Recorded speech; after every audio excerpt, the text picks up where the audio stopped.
Welcome to TNT, baby, the naked truth with Taylor Armstrong, where I'm going to expose everything about my life, and my guests are going to come on, get naked with me, and bear it all. Now, let's get naked. Okay, Gemma, this is probably not going to shock you, but having lived in Beverly Hills, and no shade on the 90210, I'm just saying I was with one of my friends this weekend who is a legit gold digger. And she has no shame. She does not care. She's never worked a day in her life. And I love her as a human, but I'm fascinated by the gold digging. It just, to me, is mind blowing. If I knew how it worked, I probably would have never had a job either. I'm just kidding. Can you introduce her to me ASAP? I think we should just have someone on who can explain this to us, because why have we been working our whole lives if it was that easy? That's my question. I've literally had this question for years. Why am I working so hard? I know. Actually, I could never do it. I did have an opportunity to marry a very, very, very, very, very, very, very. There's not enough varies to say how much wealth this gentleman had. And he was a dear friend of mine, but I can't. I just can't do it. I am the antithesis of a gold digger. I know, me too. I think it's because you're afraid of like everything you'll have to give up in order to be a gold digger. Like, in order to be a gold digger, I just feel like you can't really have a lot of opinions about a lot of things, and or any needs or expectations, or be high maintenance or have a down day. High maintenance, that's what they are. Gold diggers are the queens of high maintenance. Are they? Yes. Are you kidding? My God. No, that's it. You get all the extravagance, but Dr. Phil does say if you marry for money, you earn every penny. See, so I agree. I wonder if that's true. Yeah. Because also, is there reverse gold digging where the person, if it's a man that has a lot more money but is much, much older, are they using the gold diggy, as I'm now going to call it? Absolutely, I think so. As arm candy, and to say, look, I'm still young and hot because even though I'm 80, I can get a 30-year-old girl. Right, and we just keep giving into it, so we totally create that like whole bubble of an idea.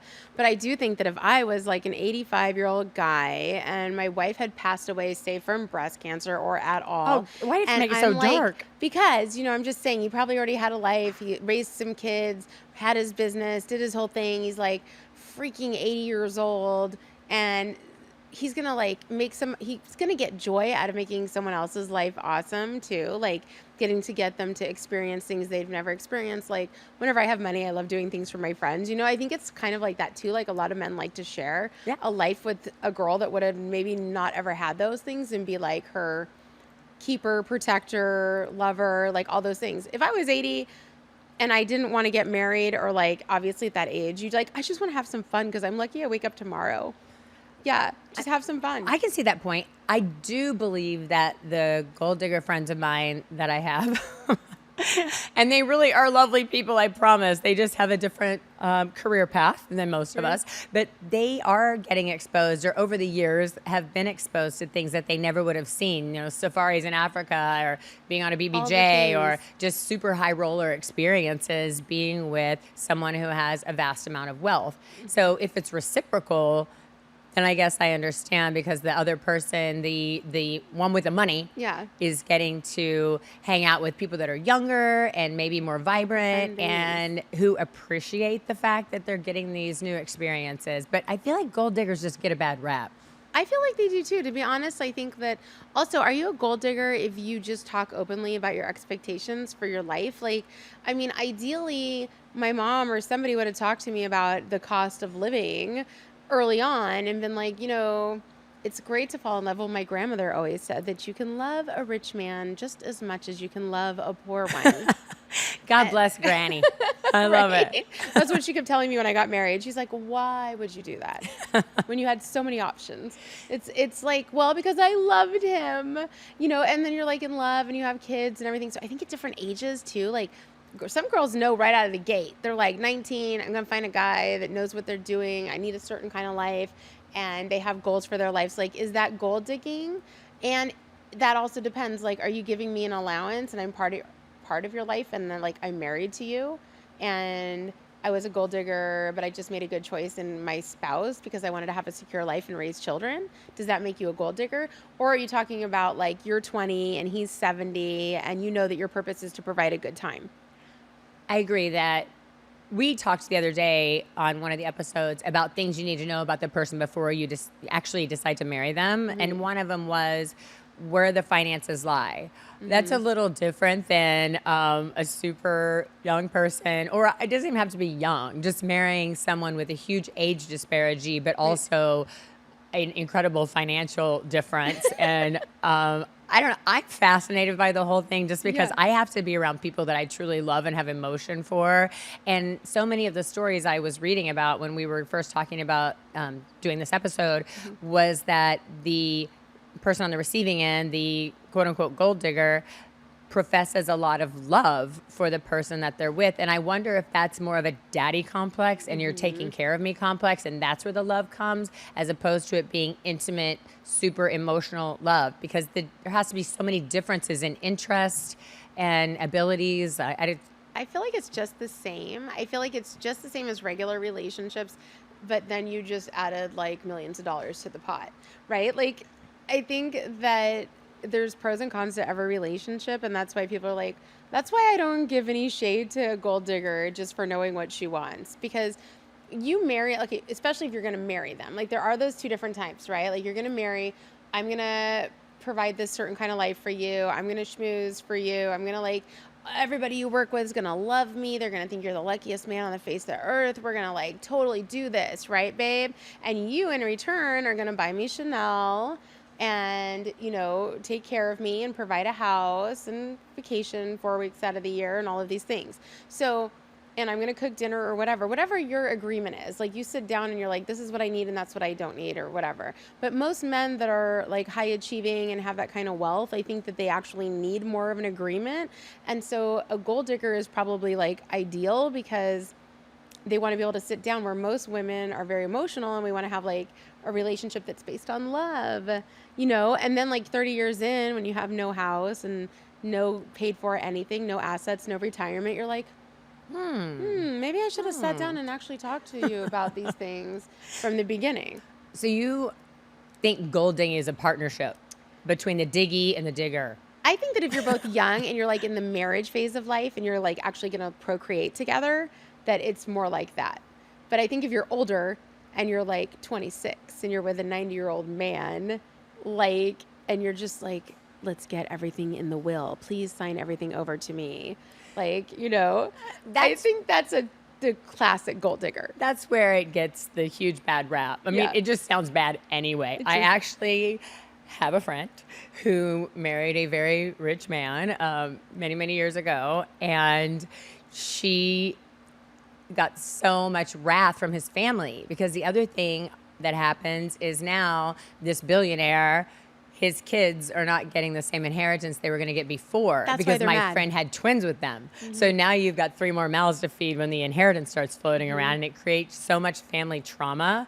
And then fast forward, after, rest in peace, he passed, she actually bought a gold mine. And she had some T-shirts made that said, "Now you can call me a gold digger." Oh my God, that's fabulous, actually. Like, I literally love this woman. It's like turning gold into gold. Yeah, because it's the family. The thing is that the decision is between the two people, whoever has the money, right? And you got some female sugar mamas out there too. They're like, I don't want to put up with a husband that doesn't do this, doesn't do that. I just want arm candy. I want to have a good time. I mean, it works both ways. But I just think that is the main thing is just two people. The family is what gives it a bad rap. And what's so funny is that they are just worried about someone else getting their inheritance. Because they're not thinking about, hey, dad's 80. He's going to have a freaking killer time with this young chick. They're going to take the boat out. They're going to do all this. He's going to have the time of his life. He's going to slide into the grave probably in the middle of the best night of his life, okay? And, you know, if you really loved your family, you'd be like, that's what I want for good old dad, right? Yeah. Like, I'm just saying, I think they're mad because they're going to, like, she's going to take some of their money. Unless they feel like they're being, that the father or that the giver Manipulated. is being actually taking, being manipulated or taken advantage of in their older years. That's a good point. And then also, do you have to point, consummate, Taylor. like in marriage, don't you have to consummate Yeah, I mean, to make it official? well, I don't think so anymore. Oh, okay. Well, that's convenient. It was true. It is. Because when Anna Nicole Smith, I think, is probably one of the most legendary, Absolutely. titled, rest in peace, Anna as well. People have titled her a gold digger forever. She was as you know, a stripper. So we were talking about the fact that sometimes just knowing the financial status of your partner before you jump into marriage, that's not gold digging. That's just responsible planning. I agree. Because you don't need to be all of a sudden surprised that you can't get a mortgage or you can't do anything because your partner has financial problems. I think that's responsible planning. We talked about that on another episode of The Naked Truth. But I think the thing that's given the whole gold digging world such a bad rap and made everyone who cares about financial security a gold digger are the legendary ones that are out there. I have to say, Anna Nicole Smith is probably first and foremost that comes to everyone's mind. She was a quintessential gold digger. According to people, yes. She was a 24-year-old stripper who married a oil tycoon, J. Howard Marshall, and he was 89?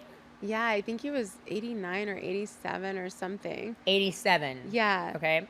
So it says... I mean, old enough. Right. I have to look at my notes. For people to be concerned. Old enough. And I think he was also not really capable of moving around a lot. I think he was in a wheelchair, you know, so it really didn't look great. And it really didn't look great. It didn't go well. But they married after a short courtship, which I was asking you, don't you have to consummate the marriage? Because I was reading some of her comments and she said that she kissed him a handful of times, but that was the extent of it. Oh, that's interesting. So I don't know legally at that time. I don't think that that's a law anymore. I know that at one time it was a law, but I have no idea like the history of that law. But it'd be interesting to look up. Well, I can tell you his son was not thrilled about it. So when he passed, and God rest Anna Nicole's soul, when he passed, he left her nothing. Yeah. And she ended up going to court and fought with his son and ended up getting a $475 million settlement. I have no idea how she won. Honestly, that would be something to look up too. Because I do remember that. I mean, I remember that whole thing when it happened, like growing up, it was on TV or watching it all the time. I think my mom was even involved in watching that whole story. Oh, it was all over the place. Yeah. And it was fascinating. I agree that she was able to penetrate because families like that clearly have incredible legal teams. And I'm sure the son and the rest of the family was completely shocked as well. And now Danny Lynn, her daughter, is one of the richest, or at one time was one of the richest little children in America because she inherited the full $475 million. I know. And I know her dad went to great lengths to like preserve her mom's memory and make sure that she wasn't like attacked by people wanting money and totally trying to like help, you know, be a good dad. Yeah. But the whole thing was kind of sad and tragic, but also what a crazy story. Like they're both long gone and we're sitting here talking about it today. I believe it was probably the biggest story. It was. I mean, there's so many, but that one was, and even the pictures, because In public. There were so many pictures of the two of them together, and it was such a massive age disparity that it was hard to look at sometimes, and I felt as though it appeared that he was. It was like kind of dirty. It seemed kind of dirty, and it just seemed like she was taking such advantage of him, and I'm sure his family was pissed. I'd be pissed. But he sure looks happy in those photos. He does look happy. I'd be happy if I had Anna Nicole in my lap, too. I know, right? She was so hot. He's like, oh, my God, when would this ever happen? You know, so hot. $480 million later. I know, right? A cool 465 is what they finally settled on. But, I mean, I guess it's plenty, right? And then there was Amy Irving. So her net worth, $120 million. She first was dating Steven Spielberg, and then she cheated on him with Willie Nelson. Wow. How about that? Those are two wildly different people. I mean, I love some Waylon and Willie and the boys, but let's not get crazy. Right. I don't know that I want to cheat with Willie Nelson. I mean, there's a whole bunch. Plus, Steven Spielberg, she must have known tons of actors. I would have maybe chosen somebody just like smoking hot from one of his movies if I was going to have an affair. Well, maybe he's just stable. Maybe Willie. She just wanted somebody with stability and money. Then she and Steven Spielberg got back together. Oh my god! So she like won the lottery twice, right? So she ended up when she found out that Willie didn't have that much money. Oh, and then Steven, and the other irony of it is Steven Spielberg, who's used to reading scripts and legal documents and is this mogul, writes a prenup on a napkin. And apparently that did not stand up well in court. So she got $100 million in the divorce. Yeah, the napkin does not not note work. to all of you billionaires out there, you might want to get an attorney to write a prenup, not write it on a napkin, probably in a bar while you're drinking. Right? It was like supposed to be a joke or something. I don't know if it was a joke or not, but she got $100 million. It wasn't for him. So I don't know. She ended up Spielberg to Willie Nelson has me a little Oh puzzled. my but gosh. And I don't think she cares about it at all anymore. I'm sure she doesn't. No, She's me just either. sitting at the bed and breakfast in the Caribbean that I want. She's just having fun. She's like, That's right. cheers. That's what she's doing. She's laughing all the way to the bank. Okay, then this one, when I saw this one online, I disagree. I'm going to get your opinion. I'm not going to say I disagree first. I want you to tell me. Okay. So they were calling Courtney Love a gold digger who married Kurt Cobain in '89. Now, I thought they had a massive love affair.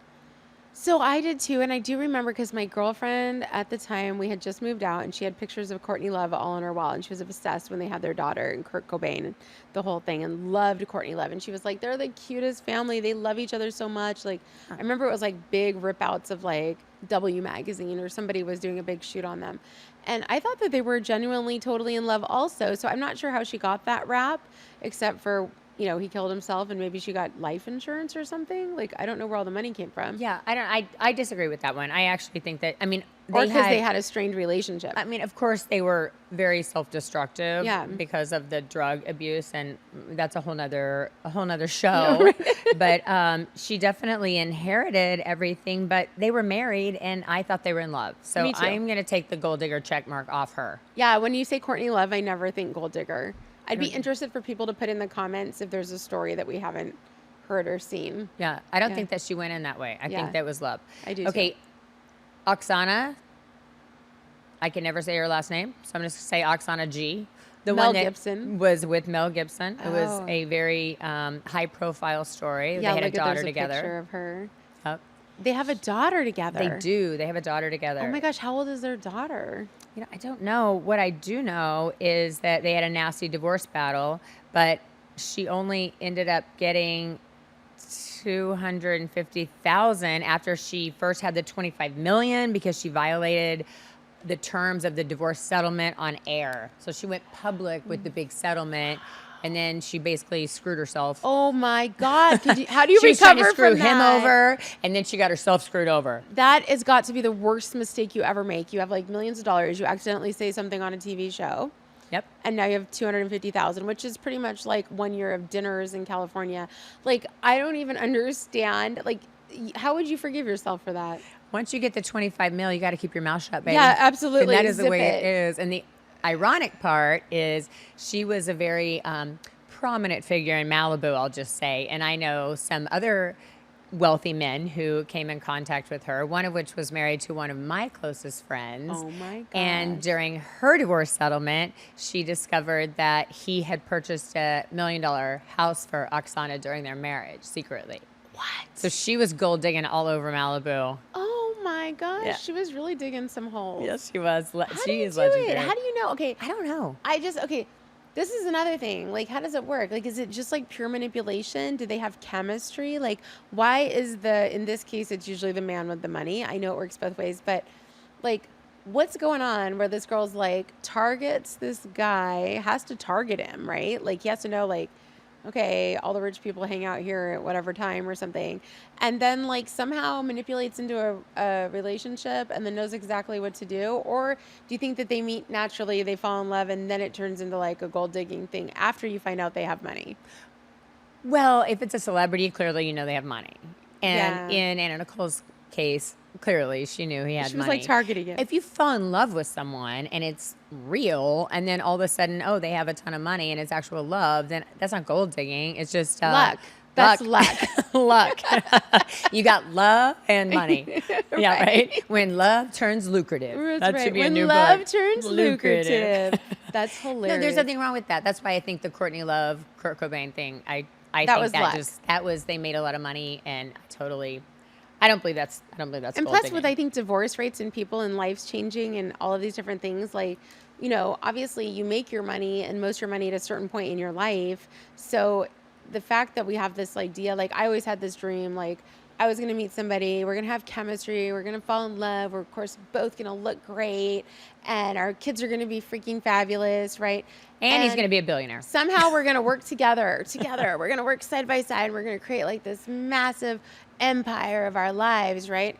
Like, how often does that work out? Like, where somebody doesn't implode. There's so many emotional demons between like making money, keeping money, like holding on to it, right? Like to actually make it through your whole life with like that original person that you set out. Like you guys would have to both know exactly what you wanted from the beginning. So by then you've made your money. You know, I call it the test market. I used to tell my first husband, because he was, you know, not nice all the time. I'd be like, please don't make me be the test market wife. Like, I don't want to be the test market wife. Like, I want this to work. Like, I don't want you to have to, this to all turn to crap so that you can actually go have a successful relationship somewhere. You know? Yeah, I don't want to be your teacher. I don't want to be the teacher. But I'll tell you, I was proud when of this couple, not for me, but for this couple when Jeff Bezos and his wife separated.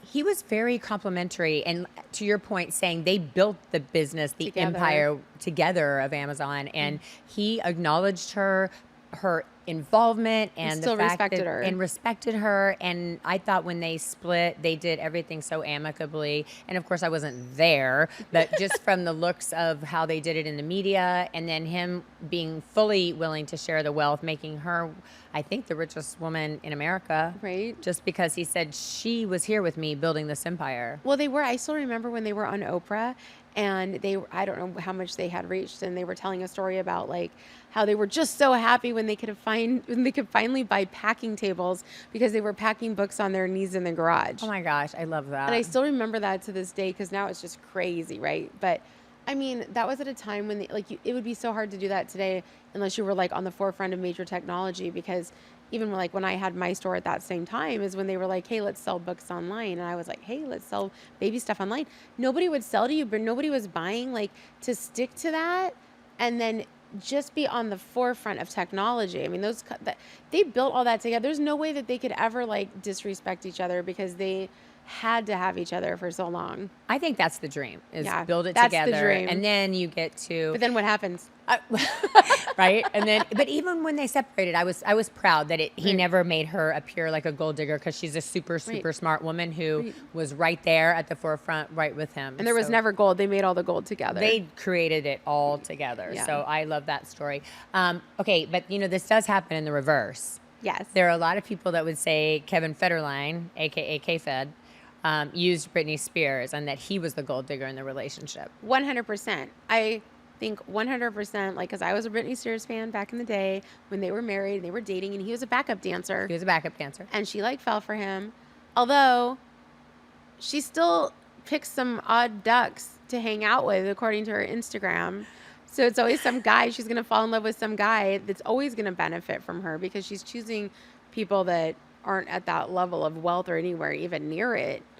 Well, it would be hard for her to find a partner that's genuine. Like, she can't. Just because her life has been so obviously very public, and I'm friendly with some of her family, and I recognize that there's no one that's going to come in that doesn't already know everything about her. But I feel like she's so vulnerable, and that's what he took advantage of from a gold digging perspective, is because she was really struggling when she met him, and we all hoped that it was because he was going to be her knight in shining armor and help her out of it, but it all went the other direction. And I don't know about you, but I've been in a mentally taxing relationship like that.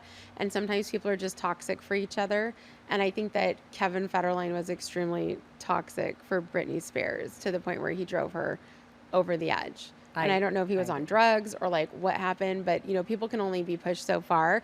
And if you're like, have a job that's that taxing, like you're an entertainer and people are counting on you and you have to show up places, and it's 24/7, and you know, at night and in the morning and whatever, and it's like expectation. And then you get in a relationship with somebody that's like supposed to be your escape.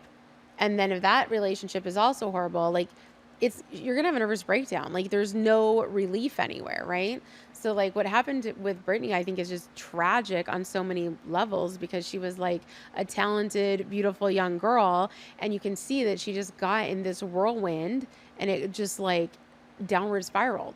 It happened so early for her. I mean, none of us can imagine what it would be like to be Makes that me want to cry. I feel so bad for Britney. I know, I do too. Right. But you know, there are male gold diggers. I don't think we hear about him as much, just because. Oh no, he was one. Yeah, for sure. Yeah, he totally was. The biggest one that I read about was the Duchess of Alba.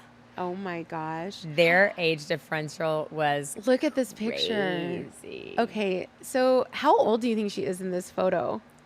I was surprised to find out that she was in her 70s. Guys, how old was she? So she was 85 when she married this guy. Okay, she was 85 when she 85. married this guy. He was a civil servant, and not there's anything wrong with that, but he Right. was how many years younger?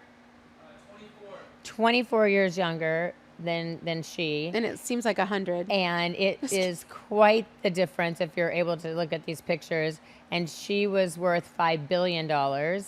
And I'm not going to say that I think this is the reverse Anna Nicole Smith thing. Absolutely reverse. I think the family, I don't have to think, the family Yeah. was beside themselves. Absolutely. And I'm sure that she felt really special being loved by him because he was so Right. much younger. But I feel like this was a very obvious gold digging Thing. situation. But to your point, like when you get to a certain age and you've worked, you've earned money, all these things, and you just want to do whatever you want to do because you know your time's limited, right? So if you're like 80 and some young guy is like talking to you and having conversations with you and cuddling with you and being physical, giving you physical attention, if it's just like holding you maybe, or even just rubbing their hand across your head, like when you get to be a certain age, your family forgets about you, and that's a reality. So if you have the money to buy that love or whatever that feels like to your last day, I feel like go for it. What else you can do with your money? You can't take it with you. That's true. But your Yeah. whole family wants you to leave it to them instead. Right. Your family. That's the only thing. I think when the family gets angry, it's really about the family. You know, I mean, it's like, Well, it's about the money. yeah, it's about the money, the family. That's what makes it hard for people. One of my other friends who's a multi-billionaire got married again really late in life and had more children, and the family was not thrilled. And I know it's just because the division of wealth, and then also you're concerned for the older person in the relationship, man or woman, thinking, is this someone that really loves them, is going to take care of them, or is this all just a ploy to get the money? And then that's heartbreaking too. But I see your point as if you can have someone new in your life to reinvigorate you and be a spark and enjoy the later All years these of your life things. and all your money that you have, then I mean, if you're alone, it's not like, you know what I mean? Like you're alone. It's the same. Like if I could go out just feeling like totally loved and not old and feeble and like just sitting there waiting to die, waiting for my kids to call me, waiting for my grandkids to show up. Like if I had money to buy some company, I probably would. And, you know, and he's doing a service also. It's more like a job. It's an exchange. It's something they agreed on as two people. I mean, it didn't happen by accident. I guess that for me would be the key, as long as the person Has understands their wherewithal. yeah, that it's a relationship built on Right. kind of a different kind of reciprocity of I'm going to be here for you and Yeah. enrich your life, but you're going to enrich Mine also. rich mine. Right. It's a different term for enrichment. Yes, it is. And truly going to enrich me. Yeah, and I feel like that's probably how Anna Nicole's situation was with Right. Marshall. And maybe I don't understand the evil side of it, because if I was going to be a gold digger, I would be a compassionate gold digger. You would? Oh, Yeah. God, what does that mean? What's a compassionate gold digger? I just mean like they would have to feel fair. Like it would have to be a fair trade of services or goods or affection or whatever. I don't know. Like if I was going to be a gold digger, like my brain doesn't think like you just mentioned. Like I don't think of it as like, oh my God, here's this old guy. Like I'm totally like elder abuse, going to like fool him and trick him and all these things. And then he's going to die. Like that's purely evil. Right. So I agree. think there's like different ways to approach it, I guess. And I think that's the perception, is Yeah. that it's preying upon someone with money. Yeah, I never even thought about it like that because I just don't think like that. But that, yeah. Well, I don't know how you could do that and live with yourself. I could not, which is why, Which is why I'm not a gold digger. I'm not a gold digger. But then we've talked a lot about relationships and friendships too. And if it's someone that you can learn Yeah. from, you know, is that, I think that's a different kind of, if you are with someone because they're a mogul and they Right. have these amazing businesses and you want to learn how to grow businesses, and you know you're with them though because they're now a mentor versus just wanting to suck them dry. I feel like that's Right. a whole different kind of relationship we talked Yes. about, of those kind I of think friendships. there's different degrees of gold digging now. I think that we now need a chart developed of what kind of gold digger you are, how deep the gold goes, how far you have to dig, what do you get when you get there. Like it's a whole thing. You know?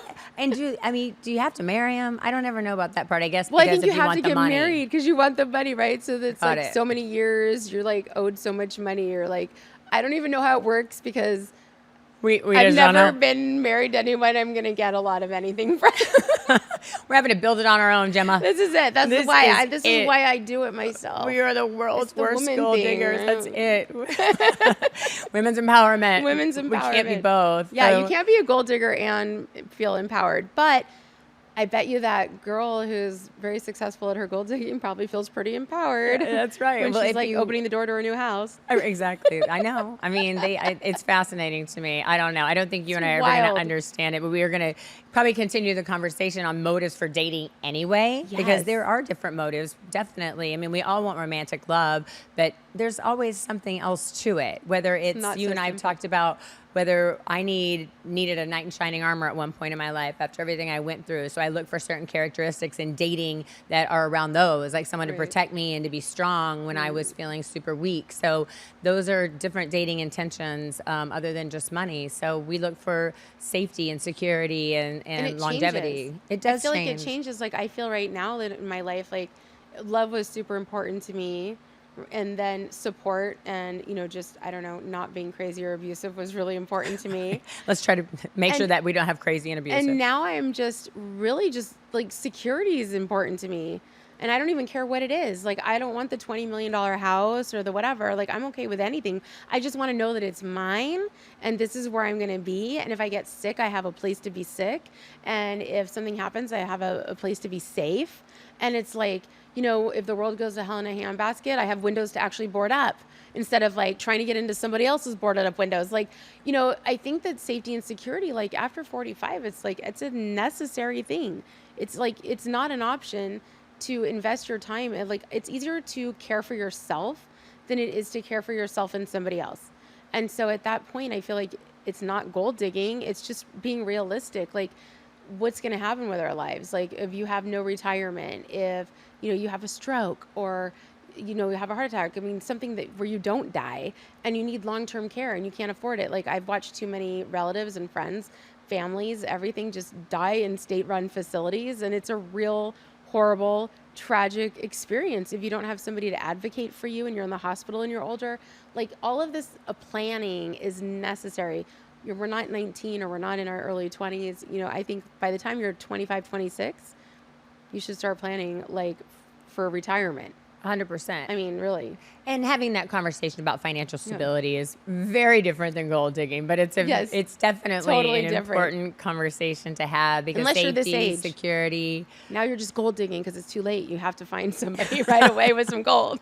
Oh my gosh, I have to get some copies of my friend that made the shirts that say "Now you can call me a gold digger" and just throw them out because I think it's hysterical. And put the cat on there. Bought a mine. She bought a gold mine. I mean, why not? If you're gonna call me a gold digger, I'll just buy a gold mine. How about that? Well, I think that should be something in history as well, like Anna Nicole. Like that whole move right there is so cool. I think so too. But if you meet someone and you fall in love, does their financial capability, other than just security, does that force things more quickly? Like, for instance, in Pretty Woman, if Julia Roberts as playing the role of a prostitute, if a guy like a normal Joe would have picked her up and not in a Lambo, would she have had the Cinderella complex and fallen in love that fast? No, she fell in love because of the shopping spree and the beautiful hotel room and a life she never knew before. Exactly. And the fact that he looks like Richard Gere. And you're gorgeous and you love me. Yeah, that really was. No wonder Yeah. she felt like Cinderella. It all worked out. Yeah, of course. I'm pretty sure those fairy I tales loved don't that movie. exist. Not anymore. And then the cost of everything too. I think that, I don't know what I think. Sorry. So we've decided that she's not a gold digger. She's not a gold because she digger. didn't intend on it. But she did No, fall he in love with the hired lifestyle. her. Falling in love with the lifestyle, though, it is a hook. But what was his whole shtick? Like, why was he after the hooker? I think he needed help driving the car, allegedly. But then he fell in love with her because she's had this amazing personality and she's super gorgeous and a killer actress and she stole the show in that one. But okay, I'm saying Pretty Woman, she is not a gold digger. They just happen to fall in love in very unusual circumstances. But it's easy to fall in love when everything is beautiful. I agree. Yeah, it is. All right. Well, I'm sure we're going to talk about this again because I also want to talk about dating apps at some point and decide when you're making decisions on dating apps if there's gold digging involved.